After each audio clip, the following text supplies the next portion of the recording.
Assalamu alaikum everyone. Today we are going to cover MCQs for English 201 for the preparation of midterm exams. So without wasting our time, let's get started.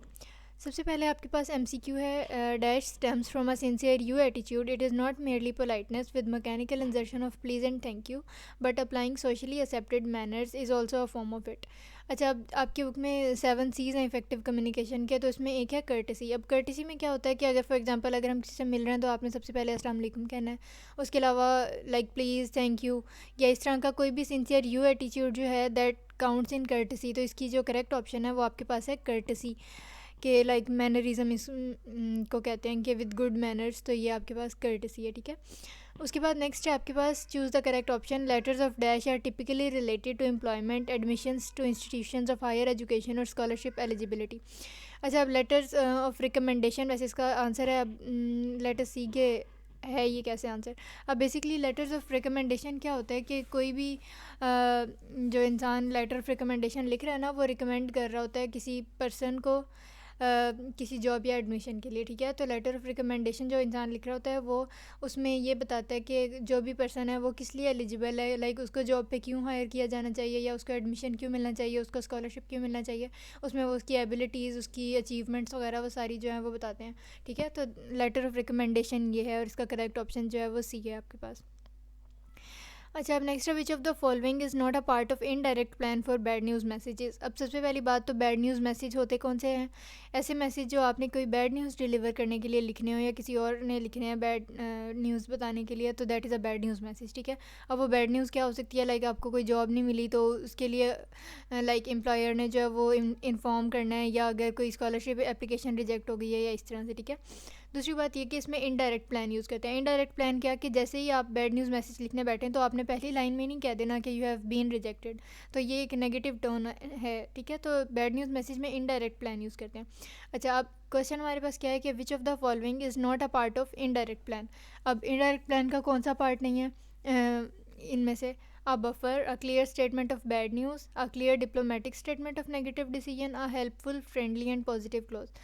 तो bad news message में buffer भी include होता है, जो मतलब थोड़ा सा हम बूस्टअप कर रहे होते हैं मेन पॉइंट की तरफ आने के लिए. उसके अलावा क्लियर डिप्लोमेटिक स्टेटमेंट भी होती है नेगेटिव डिसीजन की, के लिखना भी है उसमें डिप्लोमेसी के साथ, मतलब पॉजिटिव टोन में जो है वो आपने बैड न्यूज़ मैसेज देना है. उसके अलावा आखिर में उसको फ्रेंडली तरीके से पॉजिटिवली जो है वो क्लोज भी करना है.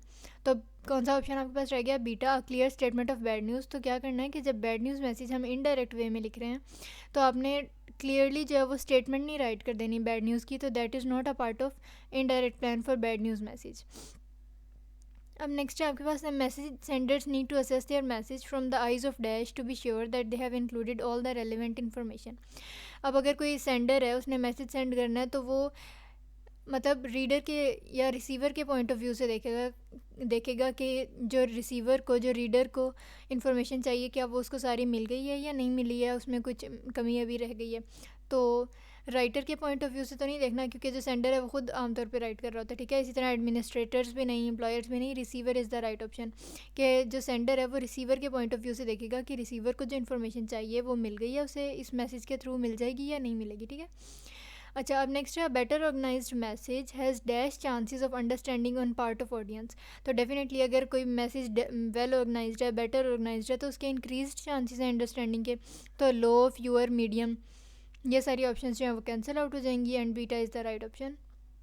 अच्छा, अब नेक्स्ट है आपके पास any information against the expectations of dash is considered bad news. अच्छा, अब इसमें इस MCQ में वैसे थोड़ी सी कन्फ्यूजन है.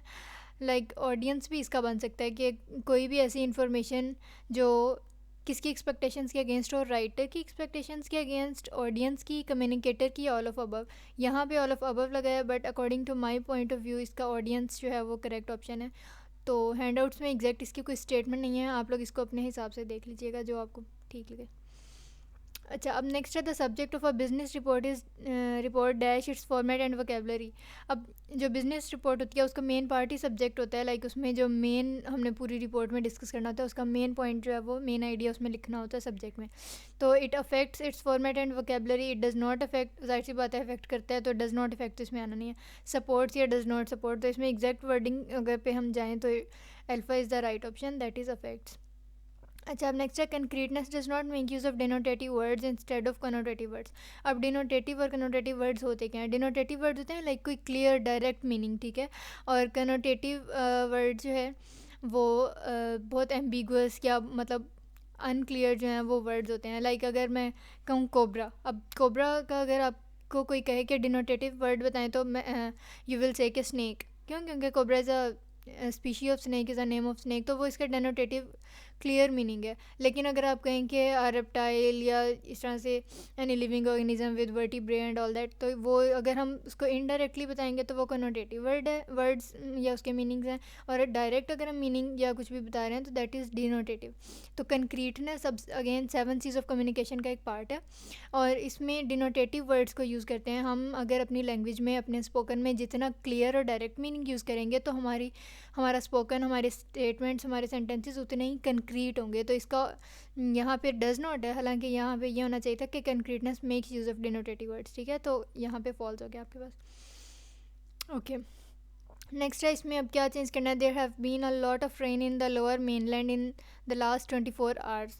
अच्छा, अब यहाँ पे देखें इसमें कोई ग्रामेटिकल चेंज करना है, किसको क्या चेंज करना है? तो there have been a lot of, अब देखें हैव तो प्लूरल के लिए यूज़ होता है, हैव या हैव बीन, और हैज़ जो है वो या हैज़ बीन से वो सिंगुलर टर्म में यूज़ होता है, ठीक है। अब यहाँ पे लिखा हुआ है अ लॉट ऑफ रेन, अब यहाँ आ एन इस तरह से ये दोनों जो हैं वो आर्टिकल्स जो हैं ये क्या होते हैं कि सिंगुलर टर्म, सिंगुलर सेंस में यूज़ होते हैं, और सिंगुलर सेंस में यूज़ हो रहे हैं, और इसके पीछे लगा हुआ है हैव बीन, तो इसका मतलब है कि हैव बीन को चेंज हो जाना चाहिए किस में? हैज़ बीन में।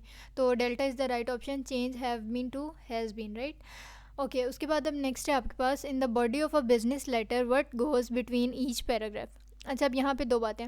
अगर तो आप हैंड रिटन कुछ हाथ से लिख रहे हैं कोई भी बिज़नेस लेटर, तो आपने क्या करना है कि उसके बाद हर पैराग्राफ के बाद जो है वो एक स्पेस छोड़ देनी है, ठीक है, एक गैप देना है, और उसके बाद अगला पैराग्राफ स्टार्ट कर देना है। और अगर वही आप टाइप कर रहे हैं तो क्या करना है? 2 स्पेसेस छोड़नी है। तो अल्फ़ा और चार्ली ये तीनों दोनों जो हैं वो करेक्ट ऑप्शन हैं, और इस हिसाब से डेल्टा जो आपके पास ऑप्शन है बोथ ए एंड सी, तो ये जो है वो करेक्ट ऑप्शन है, ठीक है। ओके, अब नेक्स्ट है which of the following is not the purpose of informational reports. तो इंफॉर्मेशनल रिपोर्ट नेम से पता चल रहा है कोई ऐसी रिपोर्ट जो इन्फॉर्मेशन देने के लिए, इन्फॉर्मेशन जो है वो आगे सेंड करने के लिए यूज़ होती हैं, राइट की जाती हैं, ठीक है। तो अब क्या क्या पर्पस हो सकते हैं और क्या नहीं हो सकते? टू इन्फॉर्म और इंस्ट्रक्ट द रीडर, तो डेफिनेटली इन्फॉर्मेशनल रिपोर्ट है तो हमने इन्फॉर्म तो करना है रीडर को, ठीक है। एनालाइजिंग द इन्फॉर्मेशन, तो हमने रीडर को जो इन्फॉर्म करना है वो डेफिनेटली किसी इवेंट या किसी इस तरह के पर्टिकुलर इवेंट की इन्फॉर्मेशन को एनालाइज करके उसको इन्फॉर्म किया जा रहा है, ठीक है, तो ये भी ठीक है। Giving the details of events and activities, ये भी ठीक है। तो इसका ऑप्शन जो है वो डेल्टा है, यहाँ पे अल्फ़ा लगा हुआ है but it's correct option is delta. Okay, next है formal minutes are often required by federal, state और local law bylaws, charities और रेगुलेशंस। अच्छा, अब फॉर्मल मिनट्स क्या होते हैं? कोई मीटिंग का जो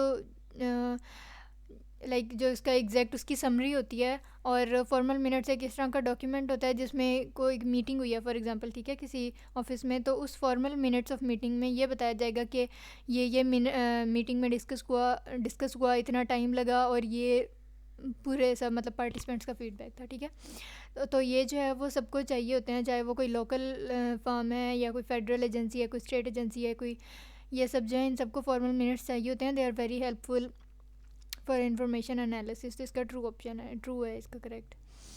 अच्छा, नेक्स्ट है fill in the blank with appropriate option to ensure concreteness. As we mentioned earlier कि कंक्रीटनेस बेसिकली क्या है कि आपने क्लियर टू द पॉइंट जो है वो डायरेक्टली इन टर्म्स जो है वो यूज़ करना है। ही dash with his boss tomorrow, he will have discussion with the boss tomorrow, he shall discuss with his boss tomorrow, he will discuss, he shall have, तो will have discussion और shall have discussion इसमें आना नहीं है, और ही है क्योंकि तो वी विल यूज़ विल, तो he will discuss with his boss tomorrow, कि कल वो अपने बॉस के साथ जो है वो डिस्कस करेगा, ठीक है।